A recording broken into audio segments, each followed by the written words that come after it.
Welcome to Horror Movie Mavens, and thanks for joining us. Before we jump into the review, which I'm very excited about, I'd like to notify all of our Horror Movie Mavens listeners that it's a review podcast, which means it inherently will contain spoilers for the movie selection of the week. Films in the horror movie genre often contain adult themes, graphic language, and some images that can be shocking to some of our more sensitive listeners. To best enjoy Horror Movie Mavens podcast, you should have probably already have seen the movie or watched it in the past and maybe spruce up your knowledge, especially if you've never seen the movie before. Then, click play on us and enjoy the ride. Without further ado, let's enjoy some Horror Movie Mavens.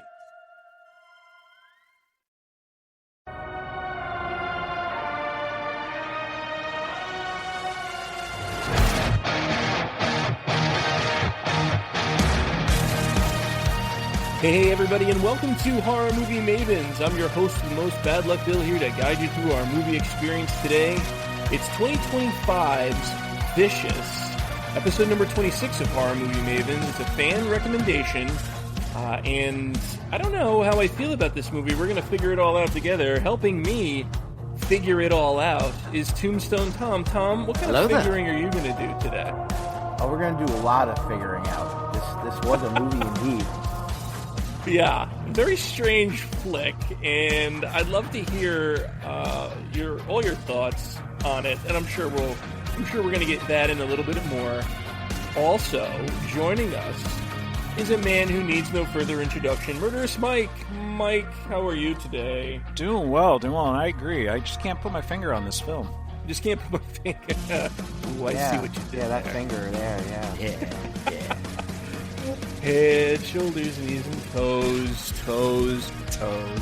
So, yeah, it's Vicious. Again, comes fan recommended. This is not a movie that I had seen going into this. Had either you two gents seen this movie? No. Never even heard of it till now. Yeah, samesies. I think it's available on a streaming service that begins with a P and ends in a mount, or I guess in a plus. I don't know. Whatever it ends in. It's available there, and that's how I found it, because I had never seen this movie before, and I don't know that I'll ever see this movie again, but we'll get into that here soon in a minute, too. But first, I'd like to have a little announcement. We've officially had our first Color the Killer contest winner for March 2026. Yeah, that was the Leprechaun coloring sheet. And our winner for the Leprechaun Coloring Contest is, drumroll please cue up my drumroll, it's David. David is a 12-year-old from Minnesota, and get this, he's actually my birthday buddy. April 1st, so happy birthday, happy very belated birthday at this point to David. I'm not saying this helped him win, but I'm not saying it didn't help him win either. Actually, no, it'll sus there, I don't know. The fix might have been in. Congrats to Dave. Yeah, congratulations, David. Yes, congratulations, David. In all seriousness, it was a extremely well-colored leprechaun, fitting of the movie itself, and you absolutely crushed it. So, officially, you're the first Mini Maven winner of the Color the Killer contest, and we're so proud, and we're going to be featuring artwork that you produced on all of our social media pages, so everybody can see how killer this killer sheet actually is. Now, listen up, parents. This is your reminder. We are currently running our April Color the Killer contest. This theme for this month is zombies. Zombies galore in honor of our Night of the Living Dead review that we did. So get those entries in. We're excited. Comment color on our social media post, and we'll send you everything you need to enter the next contest, and we'll see who's taking this month's crown. We are very excited about all of that, and I'm very excited to talk about Vicious. Vicious is a rated R picture. Like I said, at 2025, this is a Paramount picture as well, and I would call this a psychological horror movie because there is a lot to this movie that I just strictly do not understand. It's very psychological. It's an very onion. creepy. There's a lot of layers. Layers. What happened? What didn't happen? Whose alive, who's dead? I don't really even know, quite frankly. So hopefully you guys can help me out with this. We shall see. We shall see. The runtime of the movie. Do you see? Do you see? Do you see? It's like Bird Box, like holding the lady's eyes open. The runtime for the movie is 1 hour and 43 minutes long. The tagline is, give it something you hate, something you need, something you love. And the poster is Dakota Fanning in all of her glory in a black wife beater with a shocked face. What do you think about the tagline, the movie poster, Murderous Mike? What are some things that you can take from this? I mean, after seeing the movie, I get it. But hearing that tagline doesn't really intrigue me. Yeah, it does nothing for me either. Tombstone Tom, what do you think about the tagline as it pertains to getting you to see the movie? Is this something that piques your interest? So knowing how this rolls now, I know you're going to ask about the poster and all that, so I looked at it before I watched the movie, and I just did that meme with the cat going, huh? There was a lot of coming out of this movie for me. I hope I'm not alone. I don't want to be dumb on this episode, but I felt pretty dumb throughout the course of this movie. But it's one of those that, like, just you give enough and you're like, all right, let me see what this is about. And just like Murderous Mike said, like, yeah, you get it as you're watching it. Yeah. Yeah, I guess. But even at the end of it, I'm like, huh? There's definitely moments. I don't really understand what the fuck I watched, and I wish I did. And maybe you guys can shed some light on it for me, because oftentimes I take the role of the guy who seems to know what's going on, and I'm not going to be that guy today. I truly am not, and I'm hoping you guys can navigate me through this movie. The movie was written by a man by the name of Brian Bertino, and he also directed the thing as well. He is the main writer on, remember the movie The Strangers? The 3 people who show up and kill people at a house that these young couple is at or whatever. Yes. Yeah, he did that one too. I think he wrote and directed that one. And he wrote a lot of that, because there's like a million of these follow-up movies too, and I think he's got a hand in writing or directing those as well. The movie is starring Dakota Fanning. We know her from a bunch of stuff. War of the Worlds, I Am Sam. Man on Fire. Man on Fire, I was just going to say, which is one of my personal favorites of hers. And Second that. Yeah, she's really good in that movie, and she's obviously a lot younger. She was a little girl when they filmed that one. She's coming to her own here. I'm not really sure if this is a movie that's going to put her... Everybody knows who Dakota Fanning is, but is it going to put her on the map, this movie, do you think, Tombstone Tom? I mean, when I watched it, I thought she really acted it very well. Like, she conveyed the emotions that need to be conveyed. Okay. I felt her trauma and her pain. And there was plenty to feel, wasn't there? Tons. buckets loads. There's another female actress by the name of Rachel Blanchard. She's in a couple of television series, the TV show Fargo, the TV show The Summer I Turned Pretty. There's only a handful of people in this movie. It's really a one-woman show. Dakota Fanning basically runs the whole thing, with a couple of extra added people in the mix, but largely it's her doing the lion's share of the work. It's filmed in Ontario, Canada, and that makes sense because it was snowy and cold the entire movie. And I don't know if it ever particularly points out where the movie is supposed to be. At one point, the old lady on the porch before she comes inside the house and ruins Polly's life, she says something about her husband or her son got transferred to New Jersey, but that doesn't necessarily point to where this movie is supposed to be at. So I don't know. Yeah, I think it's just like anywhere. Just looks like a generic town. Any town, in the Canada, middle of winter or around Christmas. America. Yeah. The kill count. That's hard for me to dissect this time. Don't even ask me this question. Yeah. I don't... I like having a kill count, but this movie makes it so that I can't really put my finger on who died and who didn't die, and I don't really like that. Did they even die? Did they die? What is death? What is death? Where am I? What are we all doing here? What is reality? Whose reality are we talking about? It's a vicious cycle. It certainly is, and this movie is very, very cyclical and vicious. Budget-wise, it's not been released by Paramount, and there is no theatrical release for this movie. It went straight to streaming, cut from the theaters. Big oof, big oof. Oof. Makes sense.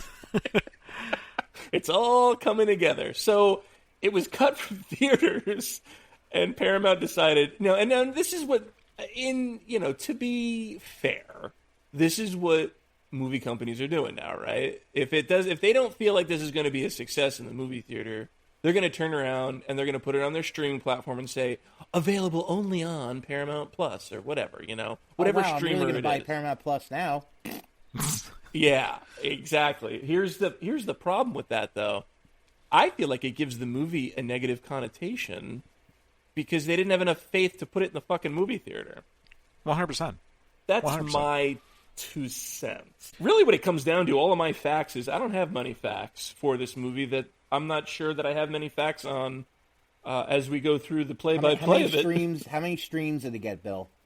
They don't really, I don't know. They're very tight-lipped about that stuff. Even if I wanted to make a clever joke here, I don't think that they release those numbers a lot of the times. Do they, Murderous Mike? Don't they kind of keep, aren't those facts kind of well-guarded? Yeah, they keep it hush-hush about that.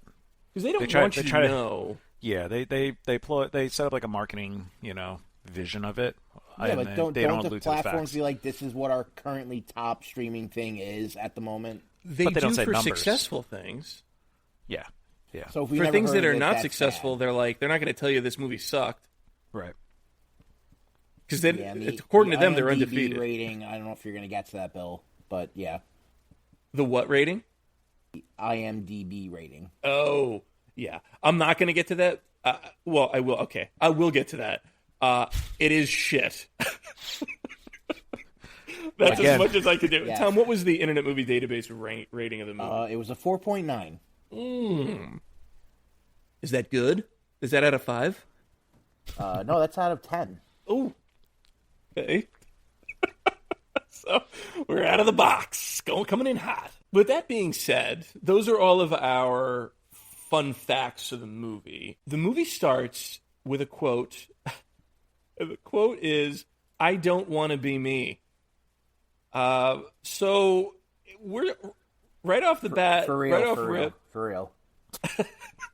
right off rip, we are depressed as fuck. And it is just the way it's filmed, the cinematography of it, the tone of the movie. It's dark. This is dark. We're about to get dark. It's real dark. It's really depressing and monotone and distressed. I don't know. There's a lot to this movie that's like the subject matter is dark. The movie, the lighting is dark. It's real depressing and heavy. I don't know. Did you guys feel like that too? It seemed like it was just very like something was hanging over this movie. Yeah. Yeah. Oh yeah, like the lighting, darkness. Yeah. Darkness. Yeah. I don't want to be me. And that is a quote from Polly, our main character.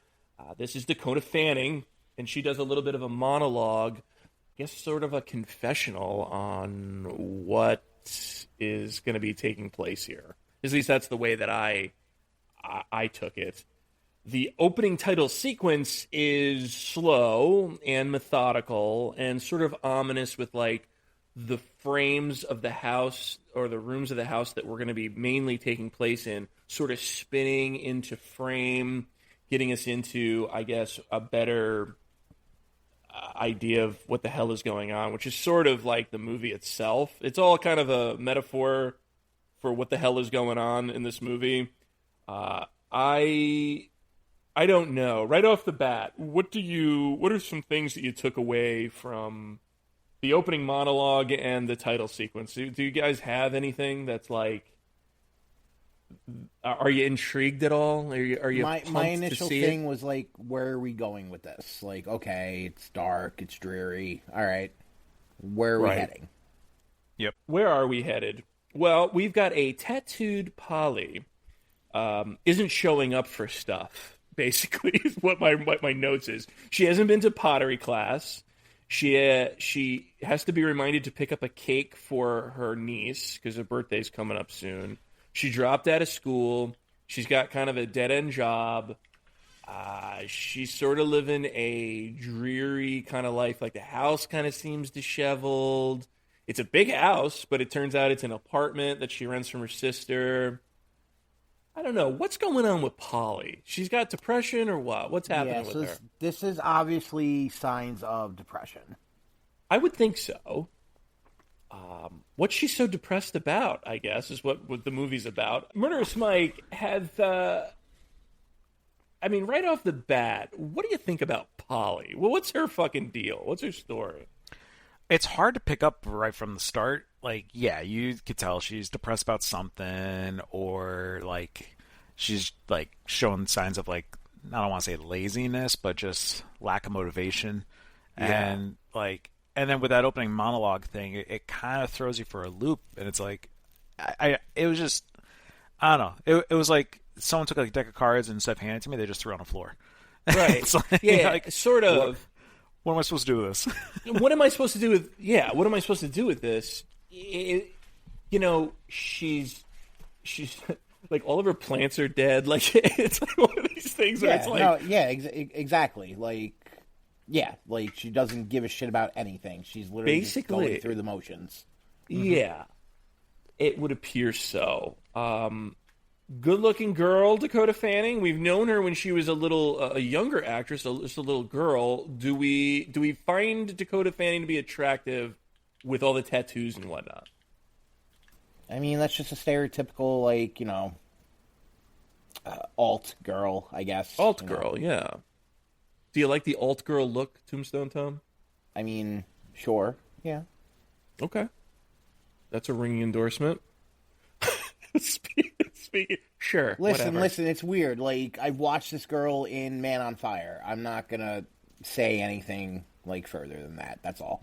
Okay, all right. I respect you, Tom. I respect the kind of vibes you're putting out today. This is Tombstone respectable Tom today. I like that. I'm into it. I'm buying what you're selling. So the doorbell rings. Guess what? It's a late night caller. It's an old woman who seems very confused, and Polly kind of just welcomes her in off of the street because it's a cold, blustery night in any town in America. Is this always a mistake, Murderous Mike? Yes. We'll just leave it at that. Yes. I don't think it's ever... What if it was me, Murderous Mike? Again, yes. Yes. It's always a mistake when it's me. Still a mistake. Always a mistake. No, I mean, like, in reality, like, if someone came up to your door like that, I guess it just depends on the neighborhood, because it's like, if you're the only house around the area, that's one thing. But if you're in, like, a long road of houses and your house is, like, the 8th, 10th one down the road, it's like, what? I have a lot of questions. This looks like a nice neighborhood, though. Yeah. Like a nice, safe neighborhood. Yeah, it gives kind of gives like a city-esque atmosphere of like row the houses. Home Alone neighborhood vibe.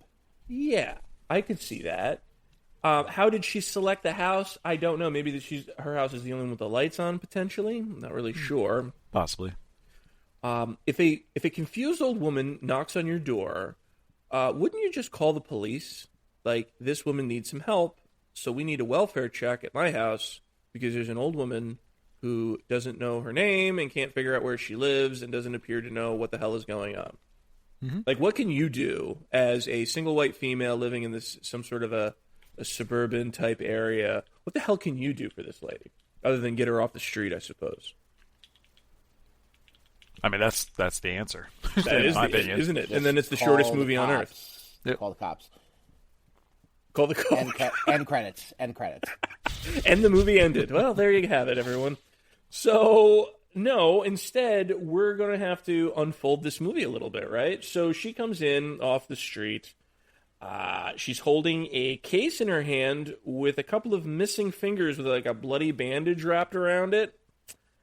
This is going to come into kind of focus a little bit later, but my guess is Polly is not winning any contest for Detective of the Month because she didn't see that she had a bloody rag in her hand and she's dripping blood everywhere. So, come on in, old lady, and let's get you warmed up with a nice cup of tea. Please enter my house. Yes, please. Please enter my domicile. Thank you. The conversation that these two have sort of consists of, you know, do you have any kids? No, I don't. Do you have a husband? No, I don't. This is a great place. How is it an awful big place for a young lady like you to have? Oh, I'm renting it for my sister. I could never afford it. And it kind of goes that way, basically, that she has a niece, and obviously that means she has a sister as well, who turns 6 pretty soon, hence, the cake that she's supposed to pick up, so on and so forth. So a little bit of a chit-chat session, and then the lady sort of looks at her and says, I'm going to start now, in this weird zoned-out fucking look on her face. So creepy. So creepy. And you know what? Confession time, the first half of this movie sort of had me. Maybe the first 40 minutes, I was like, oh shit, what's going on here? So this woman sort of gives me Aunt Gladys vibes. Mm-hmm. Am I right? 100%. I actually was wondering if it was the same actress. Kind of gravelly voice, the whole thing, right? I'm thinking this movie did come out after Weapons, so one didn't copy the other. They're pretty close timeline-wise. I guess the new scary trend is just older women who have, like, oddball looks on their faces. our old boomer grandmothers.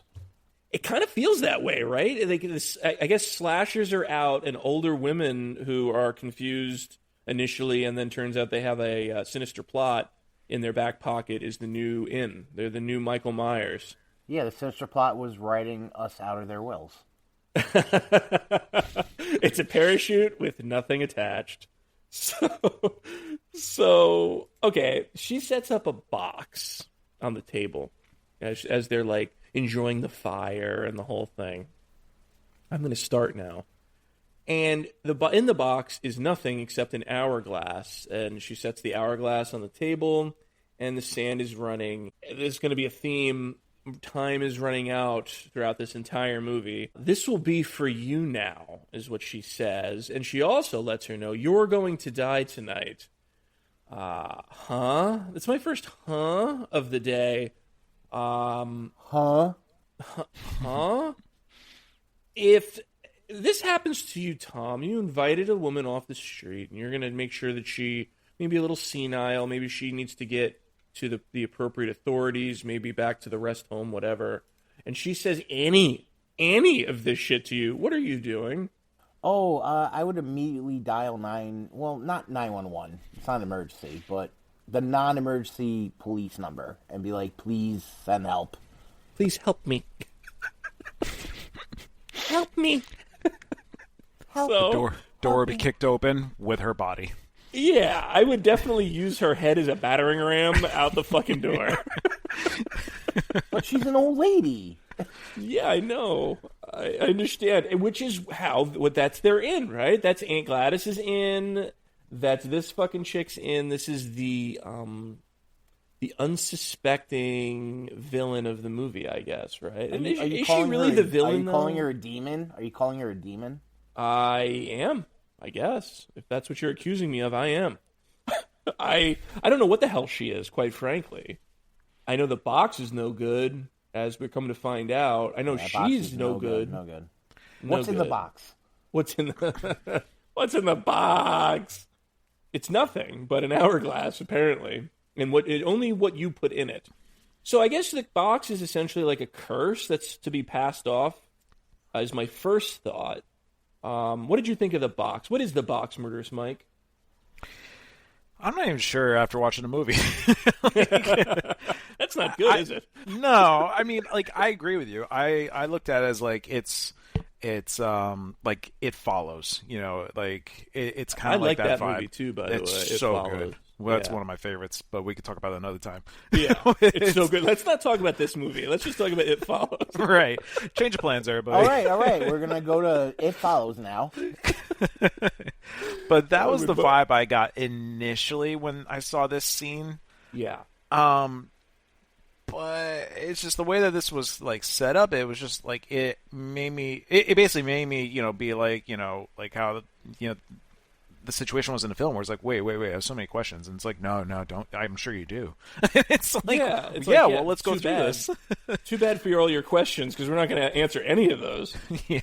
So this prompts the old lady to basically get kicked out of the house. So Get out in the cold, you old hag. yeah. Yeah, she gets kicked out in the street, and she says to her on the way out. Now, I would not even fucking prompt any further conversation, but she says to Polly, "I thought it was a nightmare that I didn't wake up from, and you won't either," or something to that effect. And knows her name is Polly as she kind of gets back on her steps and closes the door in this lady's face. Now, the lady disappears, not to be seen again for a little while at least. And all she leaves in the middle of the street is that box. It kind of leaves the question. Still no cops, by the way, either. Just throwing that out there.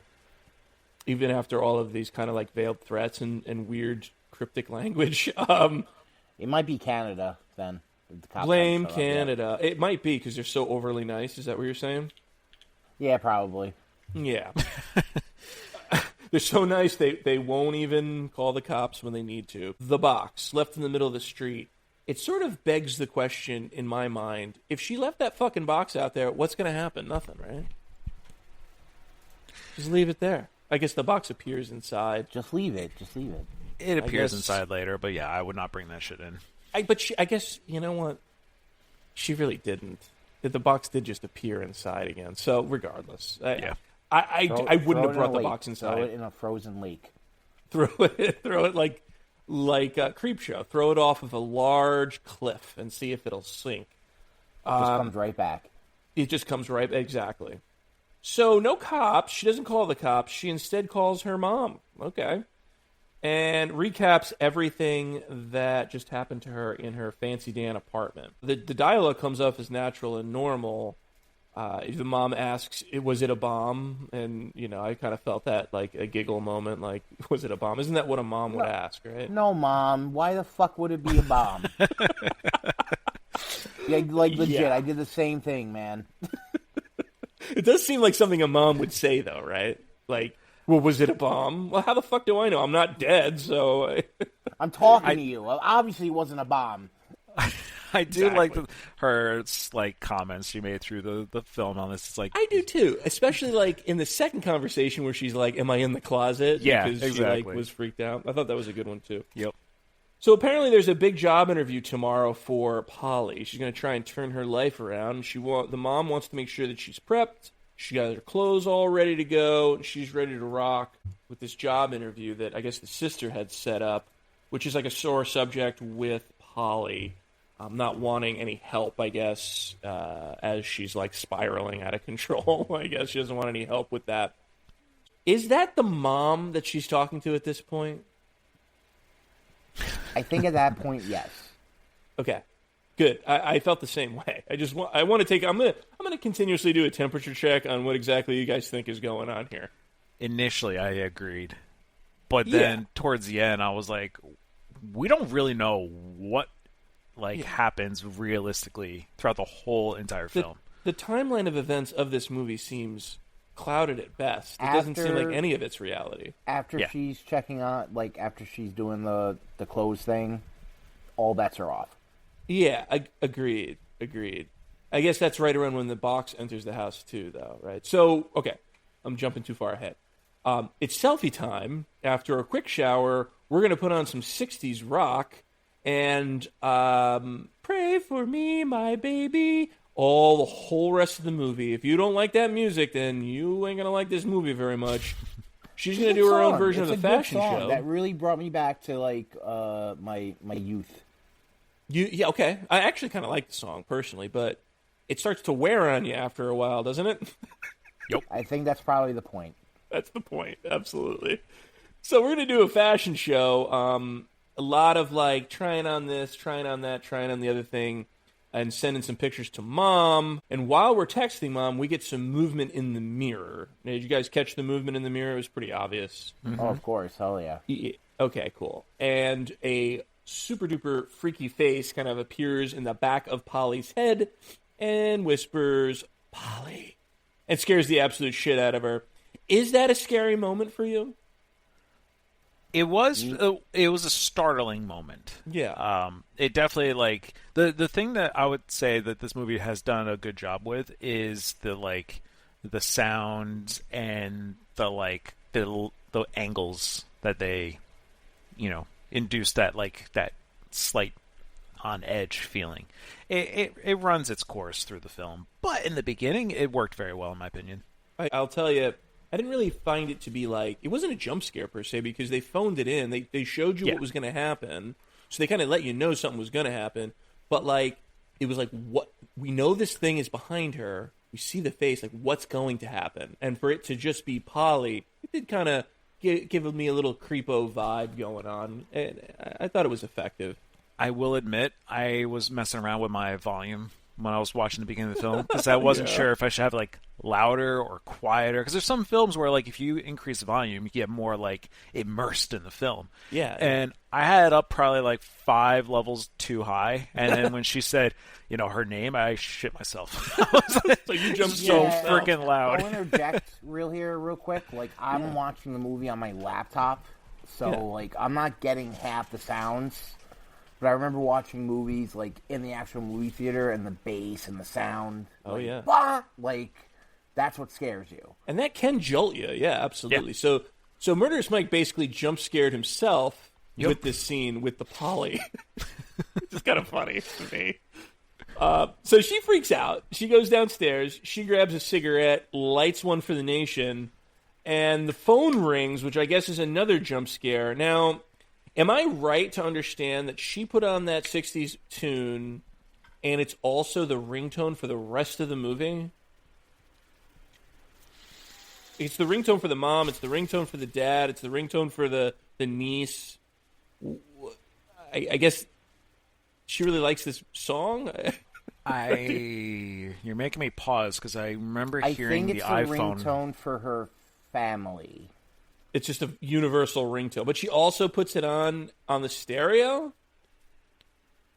That's fucking weird to me. I don't know. The phone 100% rang in the typical like iPhone, like do sound. Oh, really? So it wasn't but also the ringtone? When people hung up on her, it did like the corded phone, like Yeah. All right, so you don't get that with cell phones. Maybe I got it wrong. Who knows? No, you're not wrong. 'Cause the song did play like on the phone, but it's but not you're all adding the time. right. But it adds to that level, more to the level of like what was real and what was not real. Yeah, so maybe that's a tell of the movie. Like when it's the ringtone of that 60s song, maybe that's when it isn't real. Yeah. Because later on in the movie, what I understood was there's a scene where the phone is vibrating in her hand and she chooses not to answer it. Mm-hmm. So does that mean that does the ringtone mean something more? Like there was a ringer, then there was a ringtone like of the song, and then there was a vibration. Like is this as simple as that was a real call? She ignored the real call. She ignored the police. I don't know. There's something to that, and I think it's probably a storytelling device, but I don't really. I don't know. I can't put my finger on it. Not that it really needs to be fucking. When we get to the end, I'll tell you my. You have a theory. Gist of it.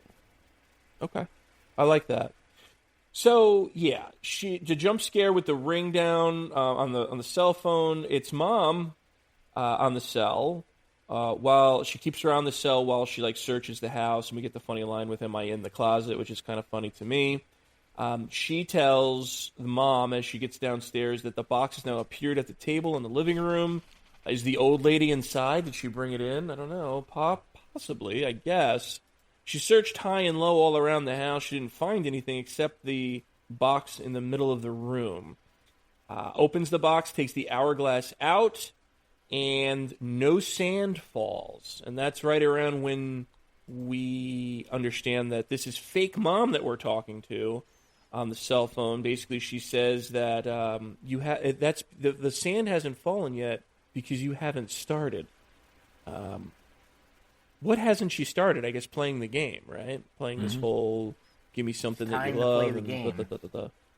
It's almost like Saw in a way, right? You want to play a game? Yes, exactly what I thought when I first saw this, yeah. A little bit, right? It kind of gave you that little bit of a Saw vibe, right? Because then we get into kind of cutting off appendages at some point, and then that really gave Saw vibes, didn't it? To me. Agreed. Yeah, a little bit. Fake mom tells her she's going to die, so everybody's telling her she's going to die, and right around then we're getting doorbells and bangs on the door and music jump scaring and cell phone ringing and all types of chaos happening all around her. At this point, the cell phone thing, would you even bother picking the fucking thing up? Like, if you know that your mom is fake, I mean, some sort of a demon mom is called to you, I wouldn't trust anything that was told to me on a cell phone, but yet she entertains the cell phone the entire movie. I don't know that I would have been so willing to talk to the demon on the phone, I guess. Yeah, there's a lot. But yet we're all attached to our cell phones. Yeah, is this a commentary on cell phones? Yes. How it's ruining society? Possibly.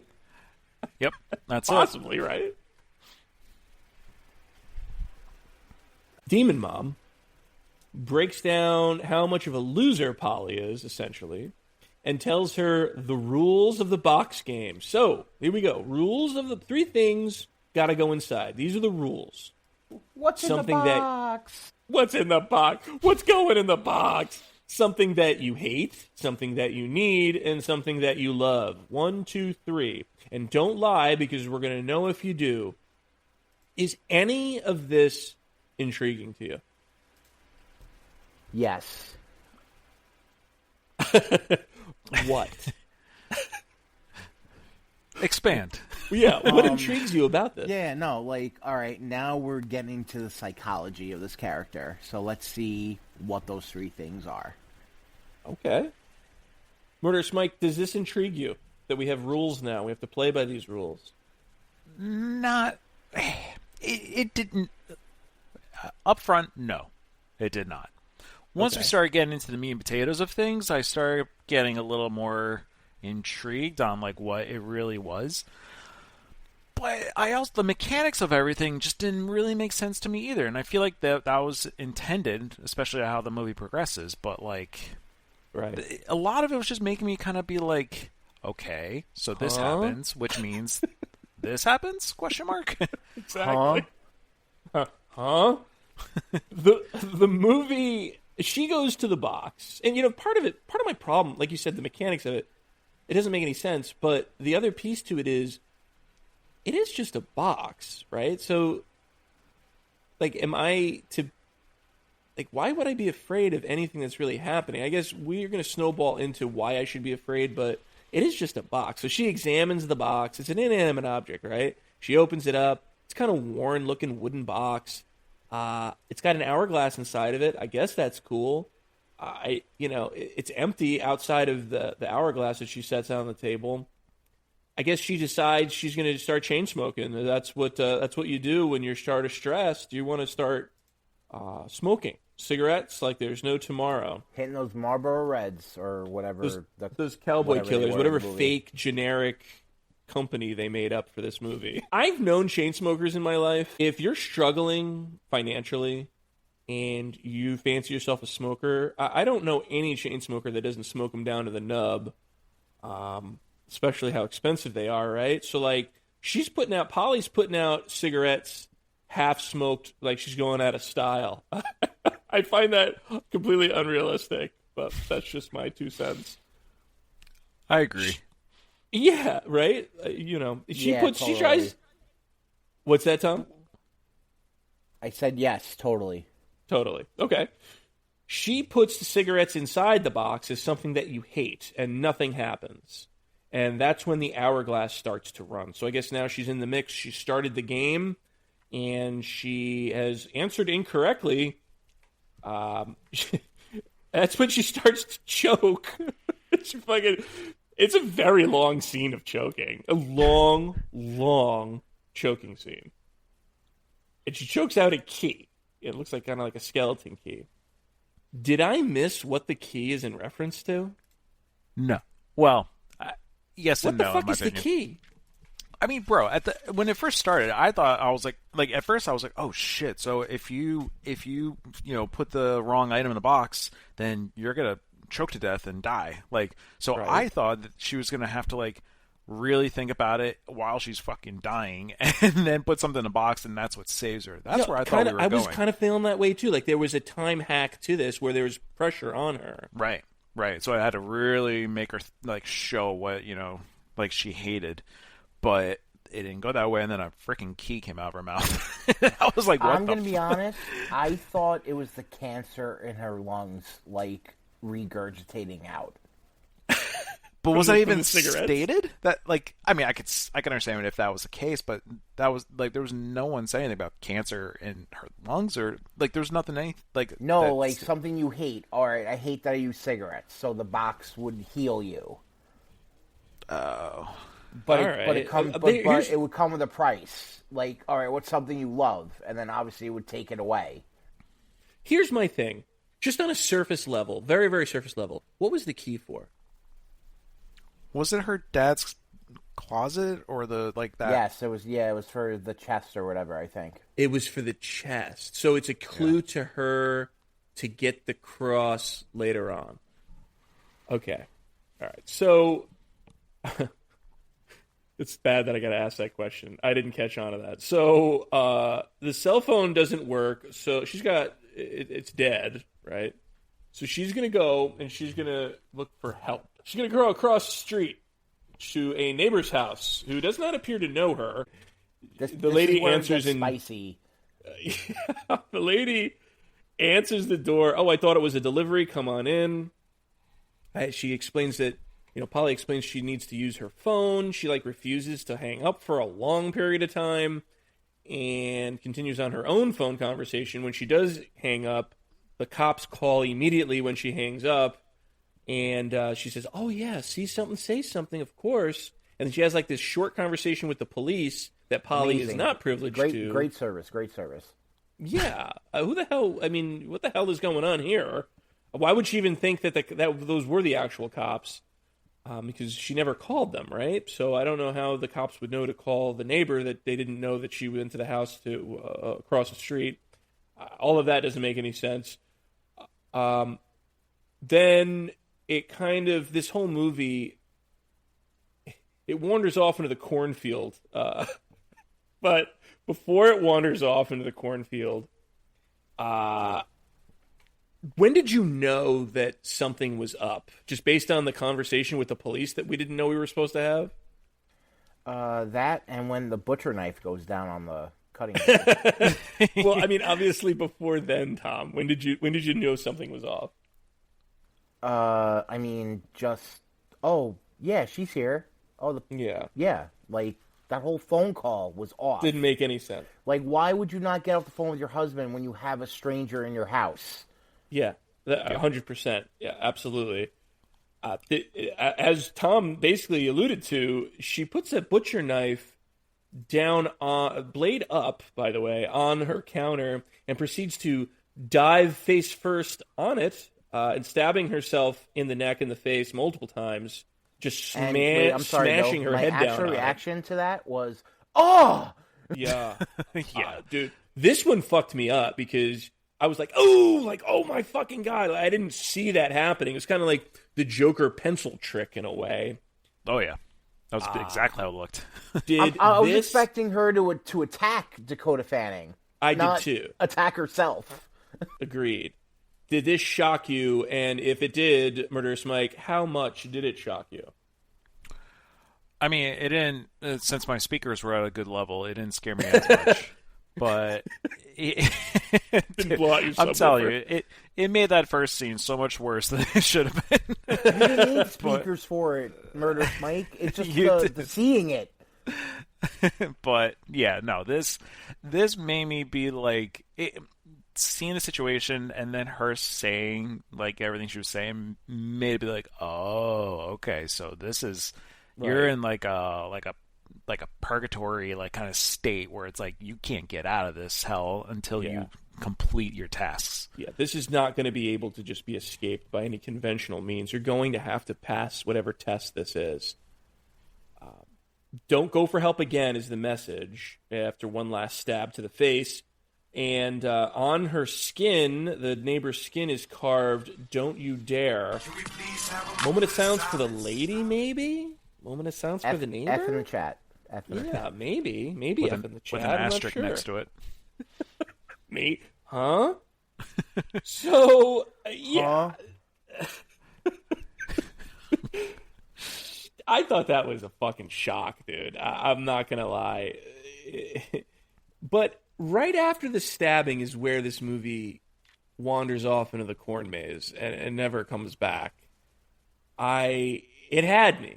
There was a part of this movie where they had me hook, line, and sinker. I'm into it. First maybe 30 minutes of the movie, I'm thinking, how did I never hear of this movie? This is pretty fucking good.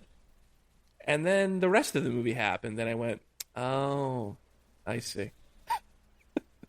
Oh, yeah. I'm still there, man. I'm still there. I'm with it. I'm like, all right. You're still there at this point. So I will ask you at the end, but I'd love to know when you switched off because this is the movie. This is the part of the movie that made me switch off right after this. She kind of rushes in on the lady. I wouldn't touch this bitch. I would be out the fucking door screaming like I just got shot at. This lady's stabbing herself. I would be out of the fucking door. There's no way I'm touching any blood or touching the knife or anything. I'm out of that fucking house with the quickness. She goes back to her house after kind of like getting that whole rundown, don't you dare try and reach out for help again. The cell doesn't work. Who she even going to call after that warning anyway? Like, who are you going to call? Who the fuck are you going to call? Jesus? Do you have his number? So, all right, the hourglass is still running. She's on the clock. The cell phone now suddenly works. It's the 60s ringtone. It's the dad. And the dad has been dead for many years. The cause was cancer. Obviously, this isn't the dad, and she knows it isn't the dad, but she continues to talk to this person on the phone. Obviously, cigarettes was the wrong answer. The demon or the dad or whatever you want to call who's on the phone with her says that you're supposed to put something in the box that you hate, not something that you're supposed to hate. And I guess this leads her to eventually come to the conclusion that she's supposed to put her dad's cross necklace or the chain that her dad died with and left her after he passed away into the box. Because she apparently has had a crisis of faith. She prayed so hard to God to make sure that the dad did not die, and the dad passed away anyway. And that's what she puts in, and that's what she actually hates. That's the end result to her putting it into the box. Now, in the closet, while she's finding it, apparently she uses the key that she choked up before. That didn't hit me. But the closet door locks, and there's this weird, like, battle with the dad in the closet. What did you make of that?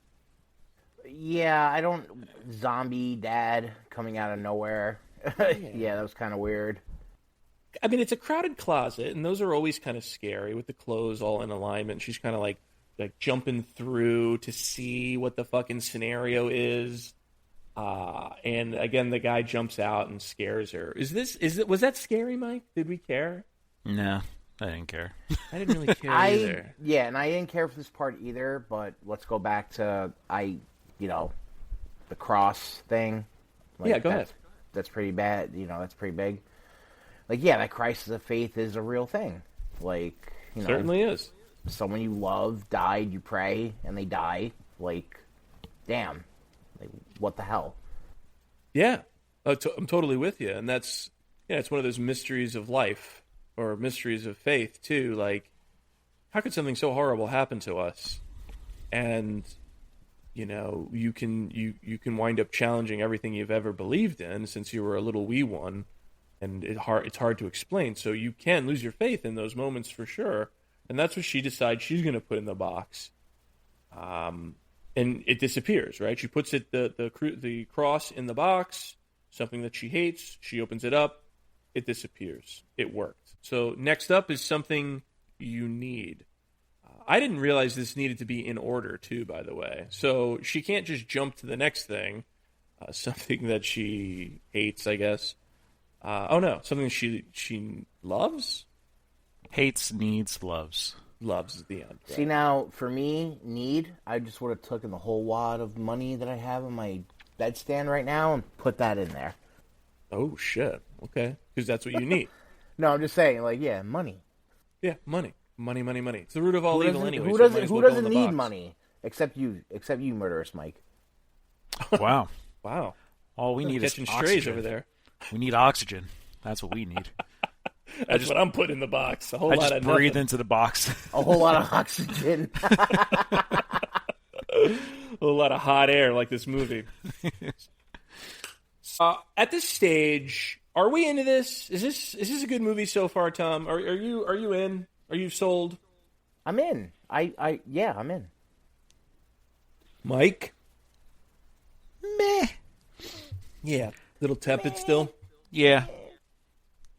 Well, you're definitely not going to like where it goes next, then. It's oh boy. It pulls me in, pulls me out, pulls me in, pulls me out. But not, and it's not even pulls me in where it's like it grabs me. It was more of just like, oh, and then I had those moments, and it just cycled through those for me. Huh? So, all right. Again, cell phone rings. There's a lot of cell phone in this fucking movie too, by the way. It's enough already with the cell phone. But the cell phone rings. It's the sister. You called me a bunch of times. You said something's going to happen to Allie. That's the daughter, the sister, the niece of Polly. I see you outside. I'm just going to let you in. Polly freaks out. That's not me. That's not me. The cell phone hangs up. She tries to go out the door. The door is locked. She unlocks the door. It relocks. She unlocks the door. It relocks. She unlocks the door and it relocks. It's like a nightmare you can't get out of. Throws a chair. Nothing doing. No glass breaks. So you're basically in a cell at this point. Why would she believe anything that happens on that cell phone? She just talked to her dead dad, who wasn't her dad, and her mom that wasn't her mom. Why would she think that anything is happening at the house? Great question. I agree. Yeah, inexplicable. So the inescapable house leads her to basically, come to the conclusion, I suppose, what do I need? She makes that leap. I guess the box is telling her she's not going to leave until she gives something that she needs. So this is right around when the TV turns on and a VHS of a birthday party scene comes on, like a family movie type deal, and it's on repeat. This is Allie having a birthday, and then like switching on and off to a bloody Allie where there's she's like, and it's zooming in on her toes. Somebody's got a foot fetish in the family. This little piggy went to market. This little piggy went wee all the way home, and it repeats a lot. This little piggy went wee all the way home. This little piggy went wee, and I'm thinking, got roast beef. I'm telling you, man, this is it. The repetition of the movie I find to be laborious. I did not like it. And this hit for me because my cousins and aunts used to do this to me when I was a youngling. Okay. Yeah, well, okay, the whole, this little piggy went to the market, this little piggy stayed home, that whole thing? Yeah, with the toes, yeah. Yeah. So Polly takes this to mean that she needs to take garden shears and take her own toe off and put it in the box. So that's what she does. Literally. Put it in the box. Put the toe in the box. We already touched on it a little. Is this too much Saw? It is definitely pulling the same strings, and it was really gross seeing her like going through the act, because like the way they conveyed it was just it looked like she was chopping her toe off, like straight up. I thought it was effective. The gore was there. It was like, ooh, like a cringy type moment. Yep. But how we got there, I wasn't into this at all. Like the VHS is telling her she needs to take her toe off. Well, that's what pulled me out, honestly. Like, this film is, like, from the way that they were conveying in the beginning, it's like, you need to find your thing that you hate, thing that you need, thing that you love. And then the movie kind of plays out where it's like, okay, let's get to the next stage. Okay, here's what you gotta do. Do it. Yay, you complete your task. She didn't come to any of these conclusions at all. No. It told her everything she needed to do. She's coughing up fucking keys to a case. Yep. The cell phone call with the dad basically tells her, put the crucifix in the box. Like, what? I mean, like, the journey isn't fun for her. Like, she's going through hell with it, but it's also not... I thought it was supposed to be like you're finding, yourself through this journey, whereas this is just like, we're just going to fuck with you, basically. Basically, the whole thing is basically just a mind fuck, right? This whole movie is a mind fuck. Yeah. There's blood everywhere. She just snipped her toe off. Puts it in the box. Puts it in the box. Guess what? It's not what it wanted. Haha. Fucked you. Fooled you. Haha. What it really wants is the VHS comes back on and she wants a finger. So there's also this weird play on like the big mirror in the room where she's like, there's like a mirror version of herself who basically shows her that she's missing a finger. I don't know. There's a lot of that. But so she comes through hook or by crook that she needs to take her pointer finger off. So she takes the garden shears and decides she's going to cut off her finger. Would you cut off your right pointer finger or your left pointer finger, Tom? Which one would you do? My right, because I'm a lefty. But is that something that isn't that you don't really need it that much, right? So wouldn't you fear that if you cut off the wrong one, you got to cut off two? Huh? Huh? I mean, you knew which one to cut off based on the interaction with herself in the mirror. That's a fair point. Oh, no, wait. So yeah, that's a fair right point. Finger. She literally was like, "What do I need to do?" And herself in the mirror like raised her left hand. That's right. It was that hand. Like, I unless they're gonna fuck with you and be like, "Well, technically, the person on the other side raised their right hand." Like, exactly. If you're gonna do that like shit. F you, demon. F you. So, like, if you cut off, like, if you make the mental gymnastics in the moment, like, I'm gonna cut off my left pointer finger because that's the one I need less. Then you're not really making the sacrifice that the box demands, right? So then you're gonna walk around this life with fucking two pointer fingers missing. Wow. I don't know. Oh, but yeah, I guess I messed up. You know what?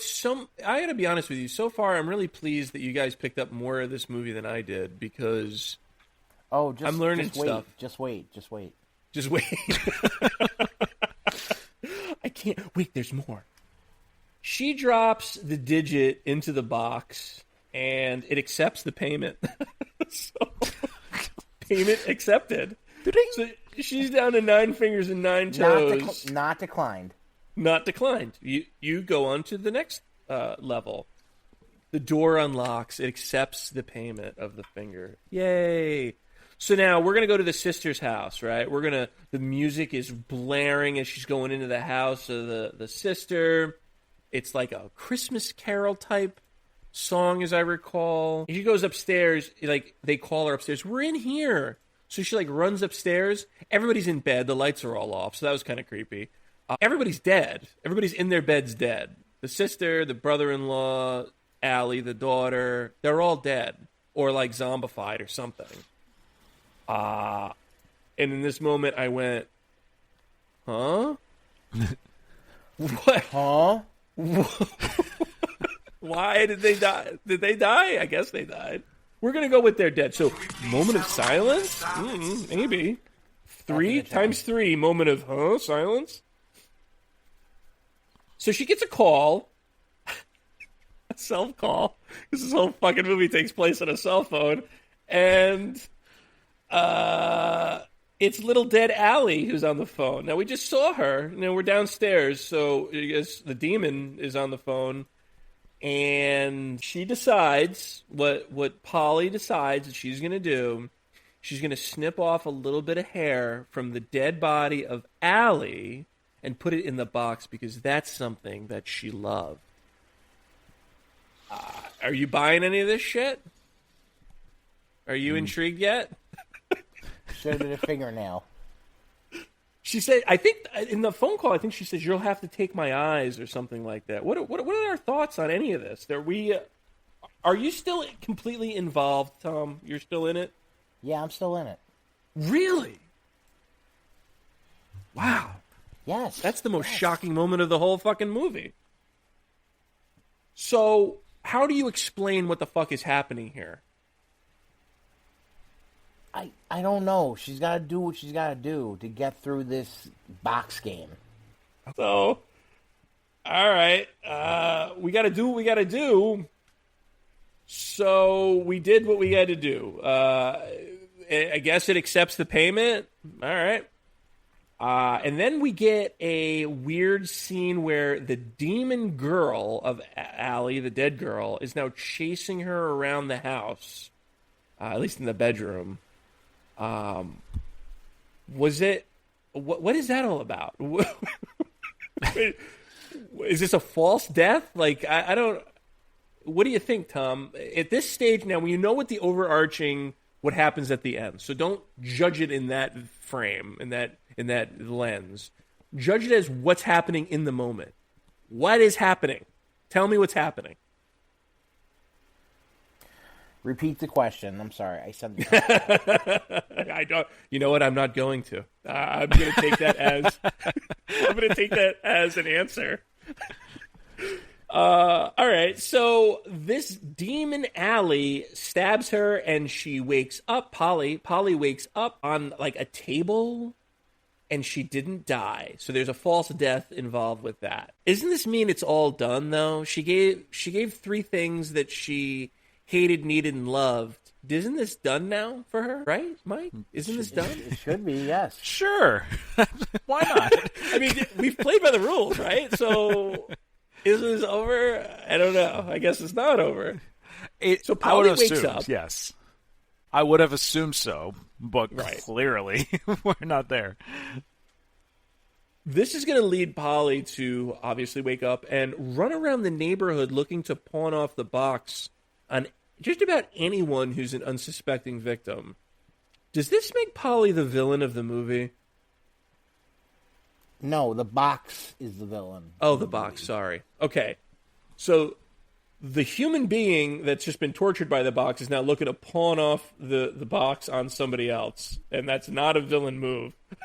Okay. All right. I guess it's understandable. You're going to want to get rid of this fucking thing, right? So she feels like the only way to do that is to, like, scam somebody to take the fucking thing? I guess. So it comes full circle, just like the old woman did to her. Right. Here we go. All right, here we go. But Mike, you on board with that? No. Like, why not? This comes out of fucking nowhere. Because, like, it's like, okay, yeah, the movie did not set up anything where it's like, okay, now it's your turn to pass it on. You will know who this person's name is. And, like, she goes to this person's house and she's like, I just know who you are. I can't explain it. And it's like, I'm sure you can.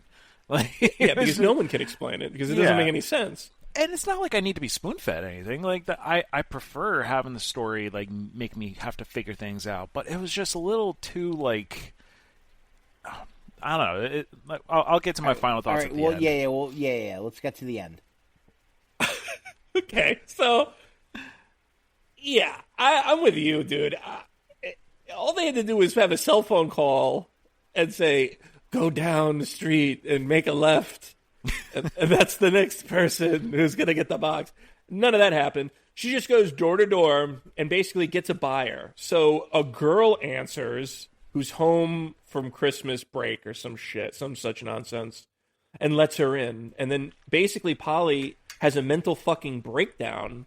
My note here is call the cops, but the girl who let her in did not call the cops. Instead, Polly does the old lady routine, like in the beginning of the movie that she got done to her, the spiel about the new girl is gonna die. And here's your fucking box, asshole. And then she just gets shown the door. I want you to leave. So Polly has saddled the curse to this new chick, right? That's what we're to understand. Back home, she goes back home. After all of this happens, she doesn't go back to the sister's house. She goes back home. The original old lady lady, comes into the room, into the living room, as Polly is in the room as well, and attacks Polly with with the box, or with the knife, or with some scissors, or some such thing. Was in the box, maybe, apparently. Maybe the scissors were in the box. Maybe wanted to put my fucking whole head in the box so it disappears. The struggle ensues. There's a lot of stabbing. A lot of stabbing. What was the old lady wearing? A hospital gown. A hospital gown, right. Why? Because she like a was mental hospital? Into a mental hospital or whatever, yeah. Mental hospital? That's what we're going with? Okay. So in the whole same night, she's gone to the mental hospital and then escaped. Well, I mean, funding was cut. Well, security's low. The thing is that, like, her face was messed up, too, though. And her eye was missing, the whole thing, right? Which, like... I picked that up. I didn't pick up her, like, hospital gown or anything, to be honest. But, like, it just makes me think, like, is this the result of her struggles, like, of going through the box? Like, did she give her eye for what she needed or something? Like, that's what I was thinking. But... Yeah, I agree with you. And she does have a line in the movie that she says something to the effects of, it just keeps taking and taking, right? So as long as you're willing to play the box's game, it's just going to continue to demand more shit from you. But why is she still playing if she doesn't have the fucking box? Maybe the box, like, multiplies. Maybe she has a box, and now this other girl's got the box, and then Polly will fucking have a box too. Like, it's not just one box, it just gets traveled around, it, like, multiplies. Like, each time the curse is passed along, it continues to make you give shit to it, I guess. That's a complete fucking guess. Hold that thought. We'll get into that. Okay, hold that thought. All right. I don't want to fucking steal your thunder here. So, there's a lot of stabbing. A lot. Like a significant amount of blood and gore, all by firelight too, which is a really odd choice. But because the movie is so dark and they only do things by like dim light and firelight and like candlelight, I don't know. It's such a dark movie. So the old lady basically gets the scissors, and is she fucking finally dead, I guess? Moment of silence for the old lady with the box? Maybe. I don't know. Gross death scene. Blood fucking everywhere. In her dying moment, in her dying monologue, she says, "Why me?" And it says, "It choose us because we're broken." Horrible explanation for me. Mm-hmm. This movie obviously did not sing to me, right? So I'm not the audience for this movie. But that explanation on any level is a really, really hard explanation. It shows you because we're broken. Like, who the fuck isn't broken? I guess it's degrees. I don't know. Whatever. Did you like the explanation, Mike? Did this do anything for you? I mean, I agree with you, but it's also like, yeah. It's just, at this point, like, whatever, at this point, right? It's like, okay, cool. All right. So that the time is run out on the hourglass. And to me, this would mean we're fucked because we've run out of time, although we already did everything that the box told us to do. It was still running, or whatever. So it doesn't mean that we're fucked. In fact, I don't actually know what it means at all. Because we just wake up the next morning, and she's on the floor. She must have fallen asleep at some point, and everybody's alive. The relatives are alive. Allie, the niece, is alive. The neighbor who pummeled her face with the fucking upside-down blade, that chick is alive. Everybody's alive. Which led me to think, huh? So none of that shit was real? Okay. It was all fake, I suppose. And there were no consequences to anything, except she really did cut off her fingers and her toes, apparently. She's, like, stabbed up and everything, but none of that.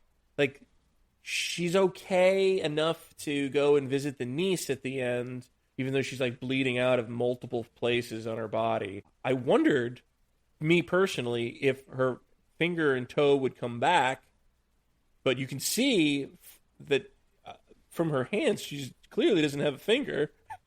It's still wrapped up and bloody. So that wasn't fake, but the deaths were fake. Okay. So, theories. I need them. Tom, give me your theory. Before we go into theories, I just want to notate when she's saying hi to her niece, and the niece is like, "What happened? Were you okay?" And then she kind of smiles, like, "Yeah." And then, like, the niece kind of, like, leans in and hugs, like, and smiles. And I was like, there's no way in hell, like, the kid would, like, embrace her, like, at that moment. This bloody mess. Yeah, she'd be like, I mean, unless she's, like, a super cool aunt. I guess. Even then, it would be like, if I saw someone that was, really messed up, and my question was, "Are you okay?" And then she said yes, no, maybe so, I wouldn't smile and hug her. Like, I would be, like, cautious. I've got tons of cool aunts. If they were a bloody disaster, I wouldn't be hugging them. I'd be like, what's going on? And I'd have tons of questions. Yeah. But that's the premise of the movie. Okay. Trauma. And when she lights her cigarette in the middle of the street, and they kept showing wide shots of her on the street, I was waiting for a Final Destination situation. I thought she was going to get hit by the car. Yeah, same. No, absolutely same. Yeah. I thought she was going to... I actually thought that early on when the old lady got kicked out of the house and she left the box in the middle of the street and she, like, had one last final thing to say to her before she went inside, before Polly went inside. I thought she was going to get hit by a car there, too. Final Destination fucked up our generation. Yeah, absolutely, 100%. I literally, at every time anyone is standing in the street, I'm thinking they're going to get fucking hit. Every fucking time now. Yep. Without fail. So I'm going to get your theories in a second because I need help. Polly retraces her steps to the place that she dropped off the box and basically pawned it off to this younger woman in the house. And the younger woman basically is the same lady, it's the same chick. She says, "Wrong house, sorry, I just got home with my parents, we're good to go." The cell phone rings and vibrates and vibrates and vibrates and vibrates, and Dakota Fanning stands in the middle of the street and looks around and looks scared and then looks normal and then looks scared again and then doesn't pick up the phone that was vibrating and then walks off. All right. I guess we're going to go with that. So music plays. Polly looks all around, and this is kind of what I said. I went, huh? The fuck is that about? Is the moral of the story, cell phones are bad? That's what I'm gleaning from this entire thing. Inside of the wrong house, quote unquote, the parents are way, way dead. Like, slit open, cut open on, like, the table and on the ground. And the lady who got the box pawned off on her, she's basically speaking into the box, "What else do you need?" or something like that. 2 moment of silence, please, for Mom and Dad. Moment of silence for these people we didn't even meet. F in the chat. Yeah, I think those are actually the real deaths of the movie. Yeah. Is the old lady a real death in the movie? The one that the final battle between Polly and the box lady? I feel yes, but I don't know. I don't know either. I just don't. I just don't fucking know. So the box lives on. The credits roll right after that, and Polly goes along her way with a little lighter, a little more enlightened. I guess she loves her life now. I guess is kind of the same moral of the story of Saw as is this movie, and a lot fucking stranger way to get there. Final thoughts. Let's go with Tom. Give me some theories and give me some final thoughts, Tombstone Tom. Please help me. Help me. All right, so looking into this movie, and I did some like Googling, whatever, and watching this movie, I actually liked it a lot. I was shocked by the low IMDb rating. Really? Tom, you never stop fucking surprising me. Every single movie I think you're going to like, you hate. And every single movie that I hate, you love. Tell me what happened in this movie, Tom. That's why I'm here. Please. So this movie was really a really good picturization of mental health issues. This woman was suffering through depression and anxiety, and it really did showcase that well. Like the knock on the door, that's anxiety. Okay. I could go along with that. Compartmentalizing. I'm sorry, I'm fucking that word up. Compartmentalizing, yeah. Thank you, yes. In the box, that's how you break it up in your mind. Like, This woman experienced trauma, and that's what she's doing in her brain. So there really isn't a box. She's just mentally breaking down the entire movie? Correct. So is that what the girl that got the box at the end is doing, or did really people get killed there? I think they're not related, but like the box represents trauma, and you pass it on to other people. So she trauma dumped on that girl, and now she's got some trauma too? Correct. So, psychologically, it's like your parents experience trauma, and then they pass it on to you. All right. Weird. That's such a take. That's a hot take. I'm not telling you it's bad. I'm not telling you I fully even really understand it, but it does make a little bit of sense to me. Mike, what do you think about Tom's explanation of the movie? I mean, it honestly makes me rethink the movie, especially the part where the older lady, like when she's dying, she later said thank you to the other girl when she died. Right. And it's like, that's kind of messed up. But think about it as like a depression kind of thing, like it adds more fucked up layers on it. So I'm looking at the film as a horror film where you have this evil box that is putting you through these games and this journey that just doesn't make sense, and you're like, huh? And that's how I took it. I didn't really...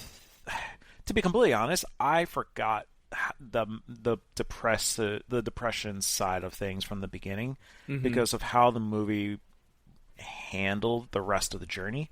It made me feel like that it just took a person who just didn't have a lot going on and put him on like a hell journey, so to speak. Yeah. That's how I felt, and that's how I still feel it was laid out. But with Tom's, perspective of like mental health perspective of things, it does make it more interesting. I still have a shit ton of questions about how the movie was laid out. But no question. It does make it more interesting for me.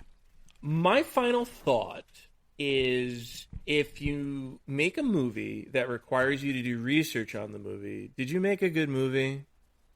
No. I'm not sure. Maybe. But art is art. So...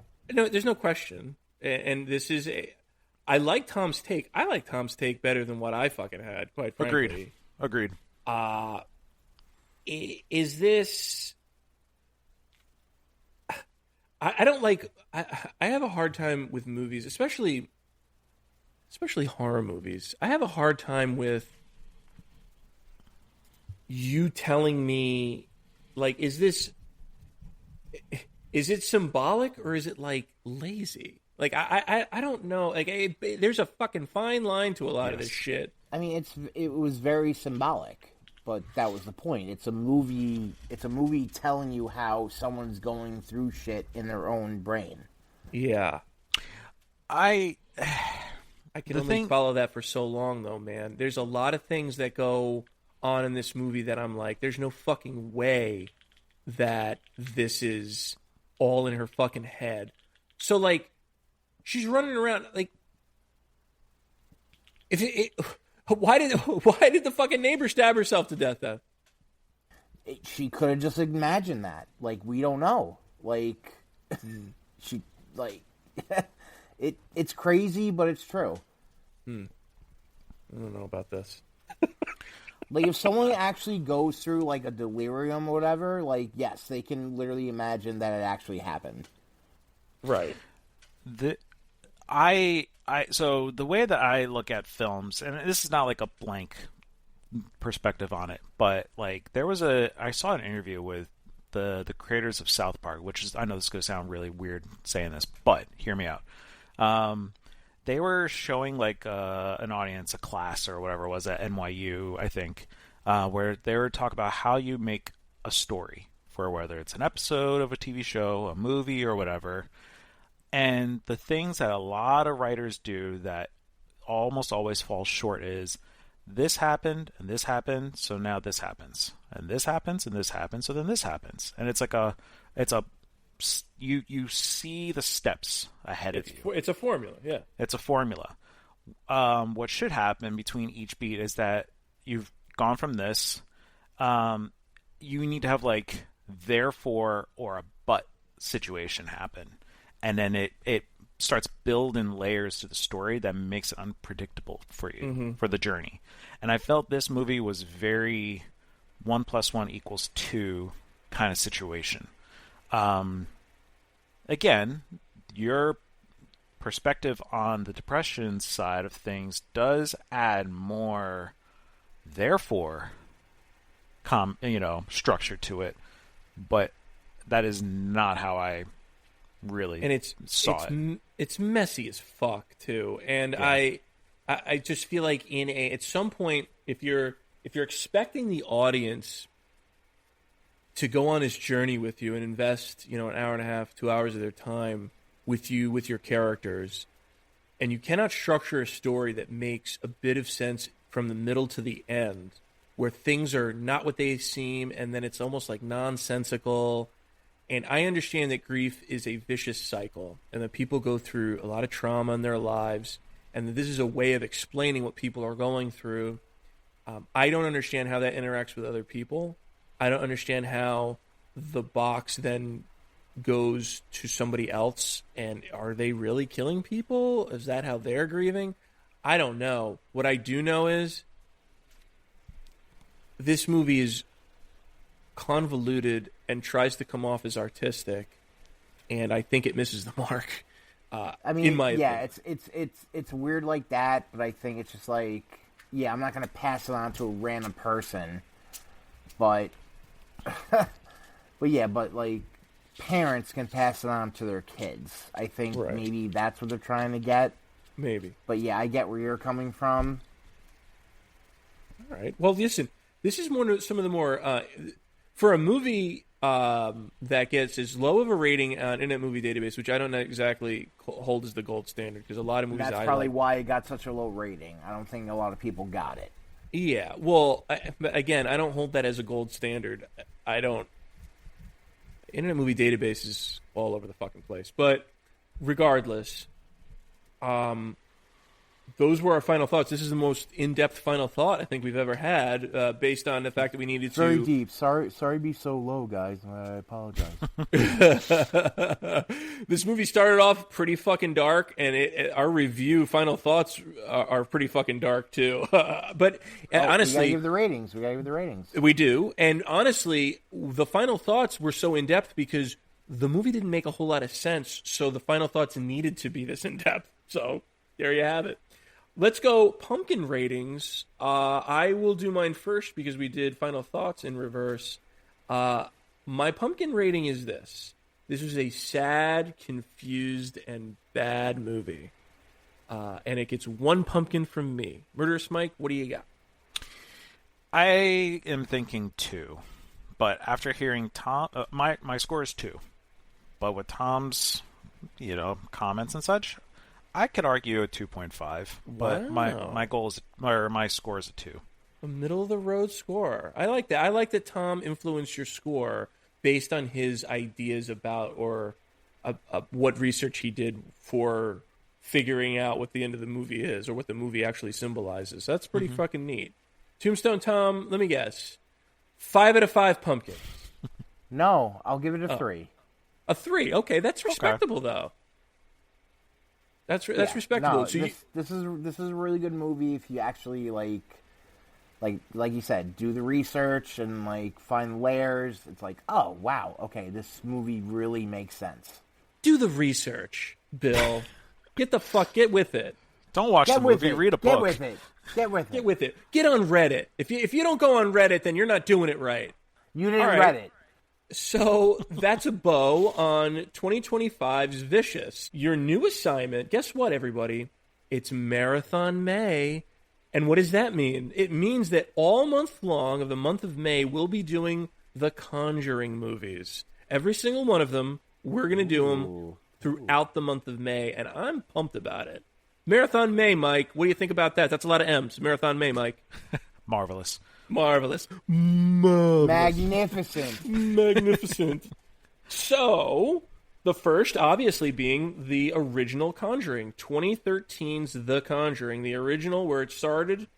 We're going to start there. That's a good place for it. And that is your new assignment for next week, Mavens. We thank you so much for listening. And we want to hear from you. Give us some feedback on Podbeam or Instagram. We've got a TikTok page out there. We're doing some traveling around the country. We want to make sure that that the Mavens are out there checking out the sights, the sounds of all the horror movie pictures that you know and love. So give us a check out. Give us a look. Give us a peek. Like some things and interact with us, too, because we love that shit. Give us some of your show ideas. This one here is a show idea. We were in a line to go to see an art exhibit, kind of an interactive art music exhibit this weekend, and we got some pretty good suggestions from the patrons there on what the hell we should be reviewing. So we've got good feedback, and we're looking for more ideas, too, of movies that we might want to take a look at that we don't know a whole lot about, and some ideas about what we should be reviewing. In the meantime, enjoy those horror movies out there, everybody. Enjoy those experiences. Stay scary out there. For Tombstone Tom and Murderous Mike, I'm Bad Luck Bill. We'll see you on the flip side. Good night, y'all.